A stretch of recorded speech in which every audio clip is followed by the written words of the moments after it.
Hey, this is Ameet from Glammatic, and today we're going to talk about why color can have a direct impact on your sales. We're not talking about the type of color that you're using in your service treatment, we're talking about the color of your brand. And color is often one of those things that's often forgotten when we talk about branding. Think about your logo, you might think about your photos and your imagery, maybe your font pairings, but color is a tricky one, and the default tends to be, we'll just go black and white. But there's a lot more to it that can have a direct impact on how people think about your brand, how your brand delivers your message, and ultimately how that translates into your clients and revenue for your business. So let's go into a lot of detail about how color works, how you should think about it, what you can tactically do to build color that makes sense and represents your business the right way. So color is one of the most important aspects of your brand. It can evoke various emotions or feelings. It can lead people to think about various associations between your business and other aspects of their life. And one of the things that are core to what we're talking about here is psychology. Color has a direct impact on the psychology of anyone who's experiencing that color, and that absolutely has to do with your brand. It's the same reason why people come to get color service treatment. It's because they know the color of their hair has an impact on the way they look and the way that they're going to feel. It's the exact same way it applies to your brand. So it's important to get it right. People don't just say, give me any random color, right? They care about what that color is and exactly how it comes out. And you should too when it comes to your brand. So with psychology, right, if you think about reds, for example, really trigger certain feelings of fear or excitement or passion, whereas blue tends to have more of a sense of trust and calmness and professionalism. One exercise that is always helpful to do to really showcase the importance of color psychology is take a really famous brand, something that you think of, the Coca-Cola logo or the Disney logo, and change out the colors. Change out the blues for a black or the reds for an orange even, and see the difference that has on the way you are perceiving that brand. So psychology is extremely important, and when it comes to your business and your salon and your brand, you should be thinking about the type of perception, the type of psychology you are trying to trigger. What is it that you stand for as a salon? What's the type of experience that you want your customers to have? And you can look at the list of various colors and how those impact psychology to influence your decision around what colors you should incorporate into your brand. There's plenty of resources online. We'll link to some in the description as well for the relationship between various colors and their significance.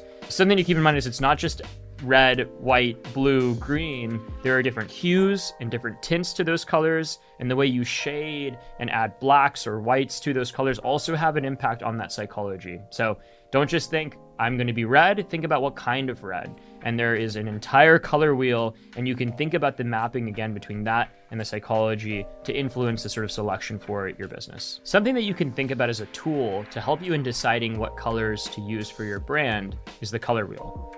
Maybe you remember the color wheel from primary school where you see every single core color around a wheel.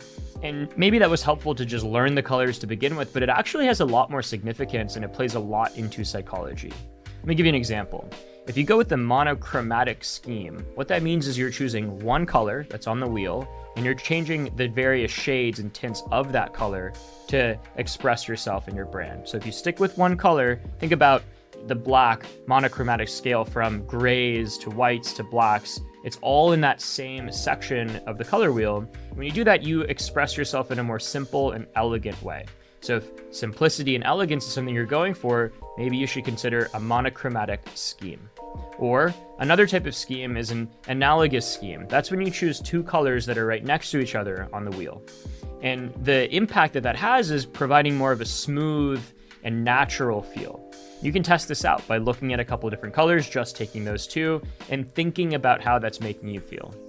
On the other hand, if you take a complementary color scheme, that's where you're pulling colors that are opposite of one another on that same color wheel. And this has a much more dynamic and vibrant feel. So if that's what you're going for, maybe you should consider one of those complementary schemes. So once you've selected your scheme of color and the types of colors that you want to use, you got to figure out how are you going to actually implement those colors. And one of the tools that we recommend is the 60-30-10 rule. This is a common practice used by designers. It is a basic rule, and like all rules, sometimes it's best when they're broken, and it's useful to be able to be flexible around them, but it's a great framework and it's a great place to start. What it means is, you want to pick about 3 colors, typically speaking, for your brand. You don't have to use all of them in your logo, but it's good to have them because, especially on something like a website, where you're going to be using a lot of color in a lot of different places, you want to have some diversity there. And the 60-30-10 rule suggests that 60% of that color is going to be your primary or dominant color. That's your main color that's expressing your brand. 30% is going to be your secondary color. That's meant to complement the primary color. And then the third, that tertiary or accent color, is about 10%. So roughly speaking, if you can do that and follow that 60-30-10 rule, you're going to help create a more cohesive color scheme across whatever marketing materials that you're implementing that color around. And the reason these types of tips are important is because ultimately there's best practices. These are tried and true methods. It all comes down to psychology. And yes, we're all really different, but a lot of our behaviors are the same, especially these more subconscious behaviors, like how we interact with color has an impact. And because it has an impact, it's going to ultimately lead to certain behaviors on that website, on that marketing material. It's going to lead to sales for your business. Like anything else, you always want to test and iterate with your color. So, there's no tried and true methods, and especially if you're not a brand specialist yourself, you're going to make mistakes along the way. The only way you can know that is by trying something and getting feedback. So once you do go through this process and you establish some sort of color scheme for your business and you try implementing that on your website, for example, it's worth showcasing that to your clients, especially your best clients that are the types of people that you want to engage with and you want to bring in as much as possible. I would try to find some balance and not pick folks who are your most loyal customers who have already developed a strong affinity to your brand the way it was, because that could bias the way that they're thinking about you. But think about maybe a relatively new customer that doesn't have a very strong connection to your brand, but does represent the type of person you want to sell to, and ask them for feedback. Say, hey, we're going through a couple iterations on our brand here, a couple ideas that we have. I just want to know, how do each of these make you feel? Don't ask them for anything too complicated. Just ask them to describe the feelings that are conjured when they take a look at this color scheme implemented on your marketing material. So if all of this does feel overwhelming, because I know it can be, this is really complicated stuff. People spend years and years developing expertise around things like color, let alone branding at large. One of the more simple ways to get started is using our brand guideline form to answer some more specific questions about your personality, your background, your business, things you care about, what you like. And we can go through that process for you to help you figure out what your brand should be. We have a brand specialist on our team who is exclusively dedicated to building brand out for salon owners. And so, and on one hand, we can work with you and we can build your brand out for you, but even just going through that process of filling out that questionnaire will be a great self-reflective opportunity for you to ask yourself the right questions and help trigger some of the decisions that might come out. So we'll link to that form in the description of this video. I do recommend taking a look at that. It's just a handful of questions that'll help get you on the right track as well. One other consideration when you are putting your color scheme and your brand together in general is ensuring that you're going to stand out from competitors. I mentioned at the very beginning of this video that a lot of people default to the same exact sort of black and white scheme, and that's totally fine if it really does reflect who you are.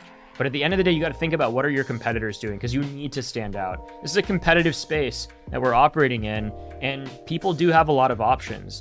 And until they come into your storefront and see who you are and learn who you are uniquely, the way they're going to think about your business is how you're represented online. So you need to stand out from others online, and you want to make sure you don't have the exact same color scheme as every other competitor in your neighborhood. You want to have something that makes you unique to draw that attention, to then capture that attention, convert those people into customers, and start to make more money. So color is one of the most important aspects of branding, and hopefully this gives you a bit more insight into how you can tactically build your own color scheme and then implement it for your business. But color is not the only one. Font pairings are another extremely important aspect of branding. Maybe you've heard of the term typography. Let's break down what that means, how to create fonts for your business that help you stand out and that look really good together. Because if you don't have fonts that are legible and look good, you are going to lose a lot of potential business. So stay tuned for that video. In the meantime, like and subscribe and let us know in the comments if you have any other questions. Thank you.